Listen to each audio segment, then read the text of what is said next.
Hey, welcome back to Me Being Cheap. It is a Saturday morning and I want to show you how you can do some multitasking and accomplish multiple things at a time. So if you've been watching the news, you may have heard about the potato shortage and that there may be a shortage or a decreased amount in your French fries. I'm sorry, let me turn off this dishwasher. It's making some noise. All right, so you may have heard on the news about a potato shortage because of the poor potato harvest. Therefore, your French fries at fast food places may cost more, or you may actually get less French fries in your order. So I too had a really bad potato harvest this year, and I will show you my harvest in just a minute. Earlier this year, I had caught what I thought were some sales on potatoes at some of the local stores I shop at, one being Kroger, the other being Aldi. And so, let me grab this. I did can up some potatoes. This is before they were announcing a potato shortage. I had bought some and canned them only because my harvest didn't do too well. And then I also dehydrated a bunch as well and have those sealed up in jars. Well, obviously that one wasn't sealed. That's okay, they're dehydrated, so the dehydrated ones, they won't spoil. So what I did, and I'm going to turn this camera around. Okay, so Dillon's had a sale, 10-pound bag of potatoes for $1.99. So $2 a bag. I bought 5 bags. That's 50 pounds of potatoes, and that's about $10. And, oh, pardon the finger there. I have watched some videos. I have never actually stored potatoes long term. So I have watched some videos, and what I know is that you cannot store any that are damaged or that have holes or disease spots on them. So I'm going to pick through these. And then you have to keep them ventilated, so I'm going to take them out of the plastic bags, and you'll want to put them like in a wooden crate or a cardboard box and store them where they're not touching each other, and then have layers of straw or something in between. So this is a good use of all of your Amazon Prime box that are arriving this time of year for Christmas.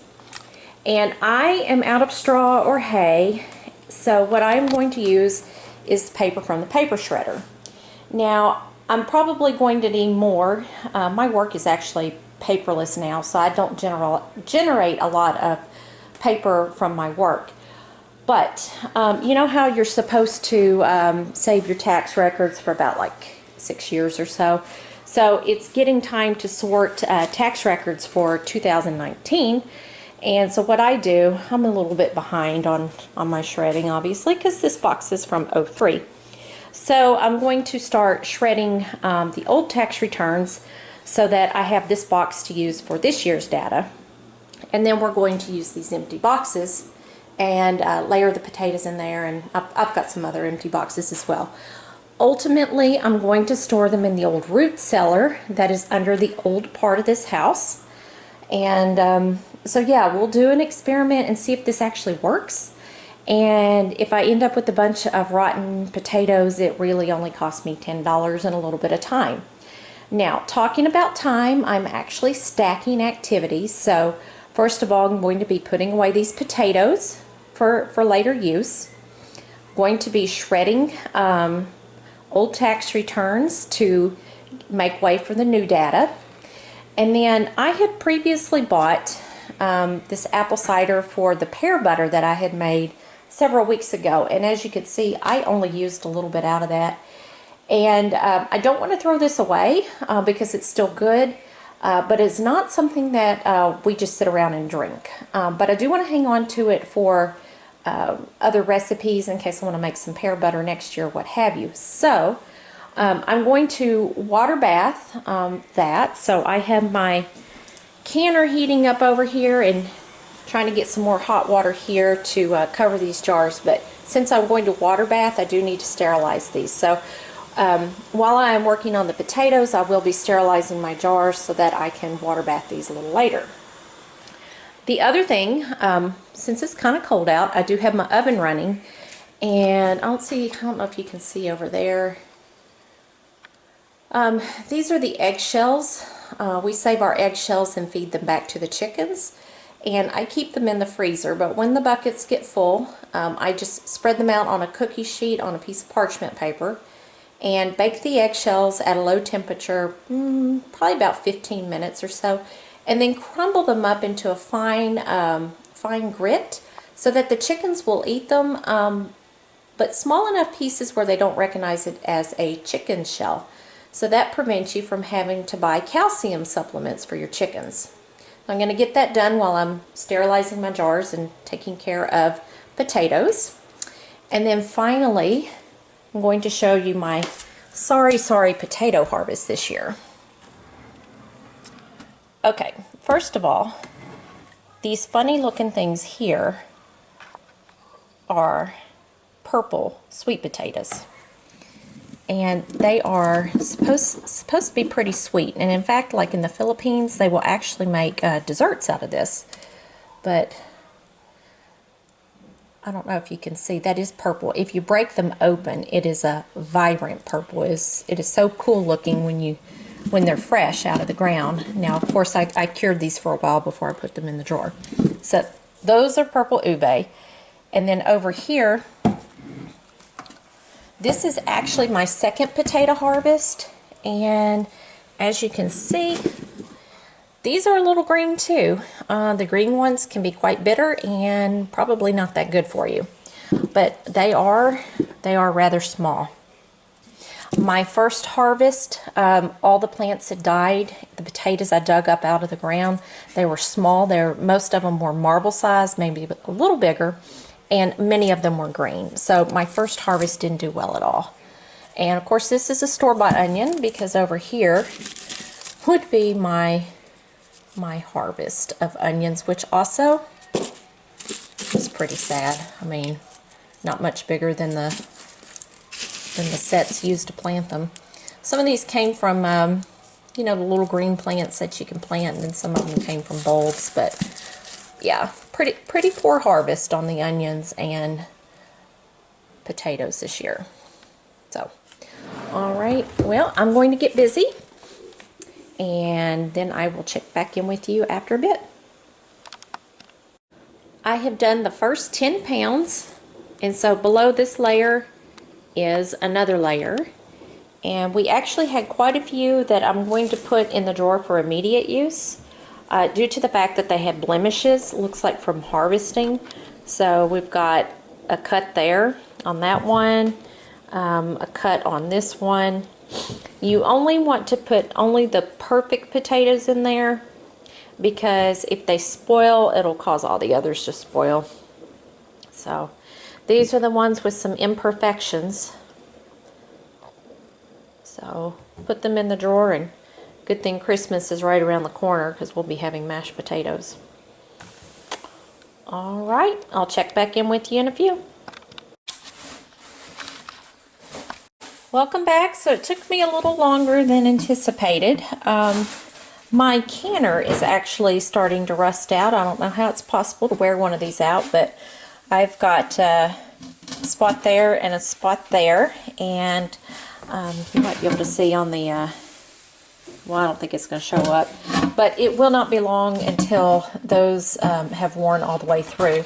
But I was sterilizing my jars, and this rack is actually getting rusty too.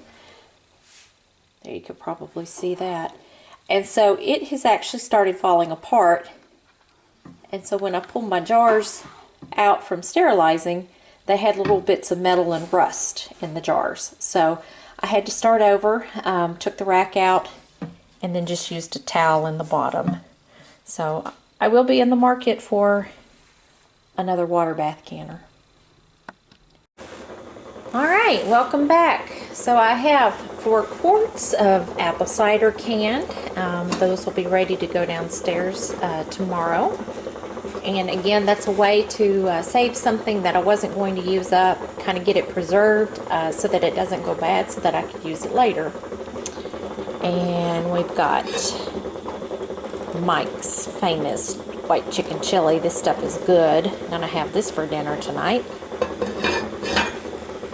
In my water bath, we've got 6 more jars sterilizing.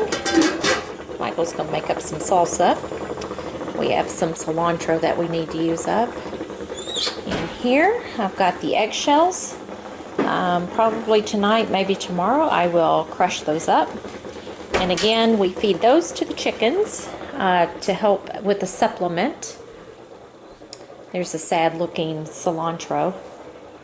All right, so this box and this box are full of potatoes. I'm ready to take those down to the old cellar, the root cellar that's under this house. And again, that's started out as 50 pounds. And I'm guessing probably about 10 pounds I ended up putting in the drawer in the kitchen for more immediate use due to they had some cuts and stuff from harvesting. This is my old tax return, and I was only able to get through about half of it. So, I mean, there's still quite a bit of paper. I have to get that shredded eventually so that I can reuse this box for this year's tax return. It's kind of funny. The more I get older, and the more digitalized things are, the less paper I have. And of course, you know, back then I had credit cards and so forth. So there's a lot more paper then. My documents for my tax return these days, not near that big. And again, tomatoes, we're going to use those to make the salsa. And then finally down here, this is how many potatoes. Looks like about 10 pounds that we end up putting in here. So it is possible to get some things done around the house as far as food preservation. And I guess that's all for tonight. I'll check back in with you on another day. Thanks for watching. Hey, welcome back. One other thing that I did this weekend was to go see my brother-in-law and pick up these bracelets. These are actually stocking stuffers. These are paracord bracelets, and he hand makes these starting at $5. Paracord is really nice. It has a lot of uses. You can just YouTube that on other things that you could do with this. But these bracelets always ensure that you have a length of paracord with you at all times should you need cordage. So this is a basic one, and again, it's $5. He said I could share his information. So I'm going to put that in the description and put a link on the Me Being Cheap Facebook page to his Facebook page. In case you're interested in ordering one of these, they're actually pretty cool.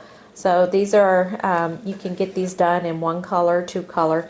And he can do themed ones. They run a little bit more, but if you're interested, just reach out to him and discuss that further with him. Okay, thanks for watching.